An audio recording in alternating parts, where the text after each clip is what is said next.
Crece el público gamer. Según un informe de DFC Intelligence, casi 40% de la población mundial juega a videojuegos, lo que representa unos 3.100 millones de personas participando en el escenario gamer. Pues déjenme decirles que esto es completamente falso. Falso. A medias. Quédate que te explico por qué esta noticia es un engaño. A medias. Y realmente este panorama sobre el crecimiento de la industria gamer plantea un debate bastante interesante para todos nosotros. Vamos a ello.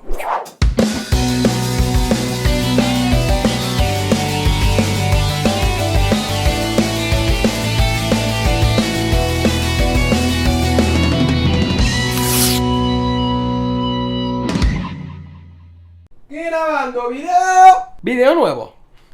Este video es patrocinado por nadie. La pandemia llegó en 2020 y no nos quedó de otra a todos nosotros que quedarnos encerrados en casa con ansiedad, con depresión y con mucho estrés. Sí. Y por ende tuvimos que buscar cualquier fuente de entretenimiento, algo que matara el aburrimiento. Algunas personas mataron el ocio viendo series en Netflix. Otras personas empezaron a maratonear One Piece desde el día 1 de la pandemia y todavía siguen maratoneándola. Otros leyeron libros y estudiaron, sacando un provecho útil de sus tiempos libres. Mientras que la mayoría, según este reporte que estamos leyendo acá, se dedicó a jugar videojuegos. Y es que durante la pandemia tuvimos muchos juegos que nos conectaron y nos unieron a pesar de la distancia. Juegos como Among Us, juegos como Fall Guys, juegos como Fortnite, juegos como Animal Crossing New Horizons. Y de estos meses de encierro se presume que la industria alcanzó cifras récords, aumentando considerablemente la cantidad de jugadores en el mundo. Se estima que un aumento de hasta 30% de jugadores y un aumento del 40% de las ganancias tan solo en la pandemia. Podemos ver que por lo menos a alguien le hizo bien el tiempo de encierro. Gracias a este aumento masivo de jugadores alrededor del mundo, comenzaron a fluir muchas noticias y artículos acerca del gran crecimiento de la industria. De hecho, vemos como muchos países comenzaron a ponerle el ojo encima a los esports. Finalmente, ¿no? Ya era hora. Empresas que antes no tenían nada que ver con los esports ahora son patrocinantes. Hay países que ni siquiera se creían posibles, como Venezuela, que comenzaron a meterse dentro de los esports, aunque no tuvieron el mejor inicio, que digamos. Así que sí, efectivamente, hubo un aumento exponencial y la industria gamer está mejor que nunca. Por un lado, Nintendo está mejor que nunca con el Nintendo Switch. Por otro lado, PlayStation está sacando exclusivas muy buenas como God of War Ragnarok y Horizon Forbidden West. Y Xbox inclusive está mejorando con cada día el servicio del Game Pass. Entonces, ¿por qué dije al inicio que esa noticia y ese artículo era falso? A medias. Porque estamos ignorando al verdadero responsable de la obsesión con los videojuegos. Me refiero a los juegos de celular y sus famosas microtransacciones super éticas. Las estadísticas hablan por sí solas. ¿Dónde estaría la industria gamer si no fuese por los free to play? ¿Dónde estaría el crecimiento tan grande si no fuese por las microtransacciones? ¿Qué son los free to play? ¿Qué son las microtransacciones? ¿Cuáles son las estadísticas a las que me refiero? ¿Es Candy Crush el mejor juego de todos los tiempos? Bueno, vamos por partes. Repasemos primero la historia de los juegos de celular, sus ganancias y la base enorme de jugadores que tienen. Y por último, debatamos juntos sobre el verdadero impacto que tiene el mobile gaming dentro de la industria, tanto positiva como negativamente. Primero, ¿cuál fue el último buen juego de celular que te encontraste? Spoiler alert, seguro tiene más de 5 años de haberse lanzado. El increíble Plantas vs Zombies, pionero dentro del mobile gaming, publicado en 2009 y que ahora es una franquicia enorme. Angry Birds, publicado también en 2009 y que también es una franquicia enorme con películas inclusive, la segunda es buenísima. Temple Run, publicado en 2011, lamentablemente no se convirtió en franquicia.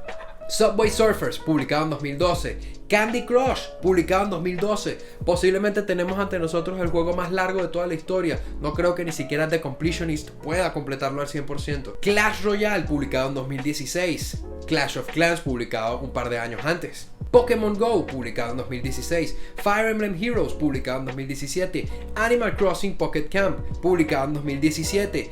Y Genshin Impact, que vendría siendo de los más recientes, publicado en 2020, pero hay que considerar que originalmente era un juego para PC y consolas, no para celular. Yo todavía estoy esperando que salga el port para Switch. Y sí, todos estos juegos son viejos y los mejores juegos de celular son viejos por una razón, porque sencillamente los juegos modernos hechos para celular son una Repasemos su historia. Todo empezó con el juego de Culebrita, el juego que todos, a no ser que sean muy jóvenes, todos jugaron. Originalmente los juegos en el celular no eran más que un accesorio, un añadido extra que podías utilizar en tu tiempo de ocio. Y Snake fue pionero, un juego muy adictivo, sencillo, con unas gráficas prácticamente inexistentes que marcó una tendencia. No fue sino mucho después, con el lanzamiento del primer iPhone y la revolución tecnológica que esto significó, que se empezaron a desarrollar distintos juegos. Principalmente porque antes, dentro de los primeros modelos de celulares que se crearon, los teclados eran mínimos y cómo puedes mover al personaje si apenas y puedes teclear. Y eso cambió con la pantalla táctil. Ahora tenías la posibilidad de movilizarte de muchas maneras. Jetpack Joyride, Subway Surfers, Temple Run, todos eran juegos de sencillamente correr hasta morir, con una jugabilidad muy similar, pero que eran bastante adictivos. Más adelante aparece otro juego para celulares que revolucionó al planeta entero e hizo que Facebook dejara de ser una red social y que se convirtiera en un mercado negro de subastas de vidas. Estoy hablando de nada más y nada menos que de Candy Crush. Y es que al principio estos juegos para celular eran una novedad y era algo súper innovador para los desarrolladores indie, porque eran de muy fácil acceso y tenían muchas libertades creativas. Había un mercado completamente inexplorado. Pero pasó el tiempo y los productores se dieron cuenta que tenían una gallina de huevos dorados entre manos. Pero ¿cómo iban a monetizar con los juegos de celular? Si a duras penas la gente está dispuesta a pagar por videojuegos hechos para consola con años de producción, mucho menos iban a pagar por juegos de celular mediocres. A no ser que seas yo de 9 años comprando un juego de fútbol para Sony Ericsson que era bastante malo. Hasta el día de hoy mi mamá no lo sabía. Pues, después de mucho pensarlo, las productoras hallaron la fórmula perfecta para monetizar con los juegos de celular. Y aquí comenzó a deteriorarse el mundo del mobile gaming, en mi humilde opinión. Se implementaron dos modelos de negocio. Número 1, bombardeo constante de publicidad y ads engañosos y falsos por todos lados. No voy a hablar del marketing engañoso de los juegos de celular porque Byte y Leyendas y Videojuegos tienen videos muy buenos sobre esto, así que vayan y véanlos a ellos. Y número 2, lo que le quitó toda la diversión a los juegos de celular y pasó a convertirse en sencillas máquinas de hacer dinero y fábricas de ludópatas: las microtransacciones. El peor invento que ha podido pasar por la humanidad. ¿Quieres este nuevo personaje? Paga. ¿Quieres una joya que te permite desbloquear el próximo nivel? Paga. ¿Quieres construir tu nueva fortaleza sin tener que esperar 4 años a tiempo real? Paga. ¿Quieres llevar a tu equipo al máximo nivel? Saben la respuesta. Y aquí dejaron de ser juegos. Ya no es cuestión de divertirse. Ahora tienes que pagar para divertirte. O peor aún, tienes que pagar para ganar. Los famosos pay to win. Y en mi opinión lo más triste de todo esto es que dejó de ser un método utilizado solamente en videojuegos de celular. Pasó a mayores. Migró incluso a consolas y a PC gaming. Tenemos ahora empresas como Ubisoft que lo hacen en sus lanzamientos. Y el masivo Fortnite también hace lo mismo en muchísimos juegos. Las microtransacciones migraron a la industria gamer en términos generales. Y en parte por eso es que han escalado tanto sus números y han aumentado tanto las cifras de venta. Por las microtransacciones. Hablemos entonces de sus estadísticas. Y es que sí, las microtransacciones representan casi el 50% total de las ganancias anuales dentro de la industria gamer. Esa cifra infladísima que aparece siempre en las noticias y en los artículos sobre el crecimiento de la industria no son más que miles y miles de millones de dólares que la gente gasta en waifus, armas decoradas y cartas al máximo nivel. Los especialistas aseguran que el mobile gaming representa el 45% del segmento del negocio, seguido por el de consolas con 29% y luego los juegos de PC y descargas digitales con 19%. Saquemos nosotros mismos las cuentas y se van a dar cuenta de la locura que son las microtransacciones. Según este artículo, la industria de los videojuegos generará 203 mil millones de dólares en ganancias totales este 2022. Si le sacamos el 45% de porcentaje que representan los juegos móviles, eso vendría siendo 91 mil millones de dólares. Y si revisamos de dónde provienen las ganancias de las microtransacciones, vemos que son solamente unos 5 o 6 juegos que se llevan las ganancias en su mayoría. Mientras que por otro lado, el otro sector de la industria gamer que compite con las microtransacciones genera ingresos a través de Nintendo, Sony, Xbox, eSports, Steam, Epic Games y muchas otras fuentes de ingresos que están compitiendo con tan solamente 5 o 6 juegos diferentes. Entonces yo creo que no es representativa la noticia de que la industria gamer está más grande que nunca. Sencillamente cada vez hay mayor oferta de microtransacciones por todos lados. Hay más juegos que aplican este modelo, por ende las ganancias suben. Y las empresas están literalmente creando adictos a los videojuegos que no se dan cuenta que está mal gastar $200 en un juego de Kim Kardashian. Y mira, si tú eres de los jugadores que ocasionalmente gasta dinero para tener los skins de Naruto en Fortnite o a tu waifu favorito en Genshin Impact, está bien, siempre y cuando no caigas en las trampas tentadoras que aplican estos modelos tan antiéticos y que te conviertas en un adicto, incluso en un ludópata. Ten cuidado, estás advertido. Y bueno, antes de empezar a debatir sobre lo positivo y lo negativo que trae el mobile gaming, no olvides dejar tu like, suscríbete por si no lo has hecho y compártelo con todos tus amigos geeks, otakus, gamers y cinéfilos. Muchísimas gracias a todas las personas que le han dado el apoyo masivo al video de los openings. Les prometo que en un futuro no muy lejano estaré haciendo un parte 2 dedicado a de dónde vienen los endings, así que estén pendientes de ese video. Y de verdad, muchas gracias a todos los nuevos suscriptores y a todos los miembros nuevos de la comunidad de Distrito. Bienvenidos. ¡Panchito Reveal!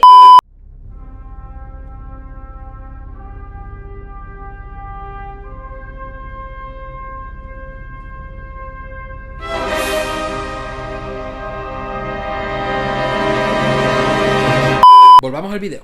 Debatamos un poco entonces sobre el impacto del mobile gaming. Se sabe que esta es una industria hiper tóxica. Hay mucha gente que la odia por completo y tiene sus motivos. Por ejemplo, el juego Diablo pasó de ser una franquicia amada por muchos a ser detestada tras su paso por los mobile. También surgieron muchos estigmas y estereotipos negativos en contra de las personas que juegan con sus celulares porque no son gamers reales o porque no conocen la verdadera historia de los videojuegos ni las franquicias grandes y exitosas. Y en mi opinión, esos estereotipos y esos estigmas le están haciendo mucho daño a la industria gamer. Estamos creando barreras de separación. En términos generales, creo que los juegos de celular le han hecho muchísimo daño a la industria de los videojuegos. Y es que muchos de nosotros hemos inclusive llegado a pensar que el modelo tradicional de videojuegos, de juegos en consola, grandes historias emotivas, va a desaparecer tarde o temprano. Y no basta sino ver los números de Fire Emblem Heroes en comparación con toda la franquicia de Fire Emblem y ves que los números son abismales. Hay una brecha completamente grande entre ellos.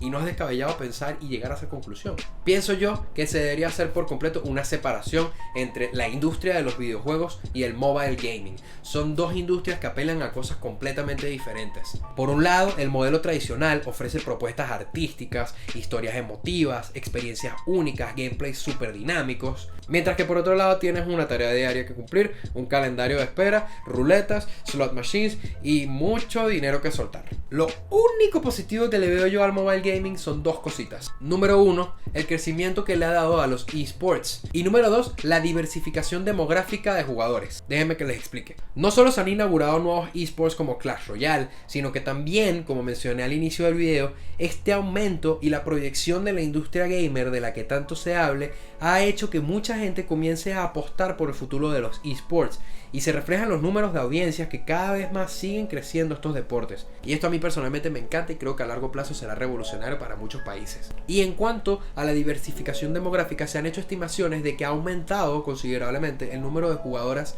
mujeres y el rango de edades ha subido hasta 40 y 50 años en algunos casos, eliminando estereotipos de que esta es una industria juvenil, infantil y machista. Que Ojito Pelado sí es bastante machista y pronto le voy a hacer un video a ese tema. Y bien, ahora dime tú, ¿qué opinas con respecto a todo esto? Deja en los comentarios tu opinión acerca del mobile gaming y si realmente estás de acuerdo en que la industria gamer está creciendo o hay que desligarla del tema de los juegos de celular. Recuerda siempre conversar con educación y con respeto, que estamos en YouTube, no en Twitter.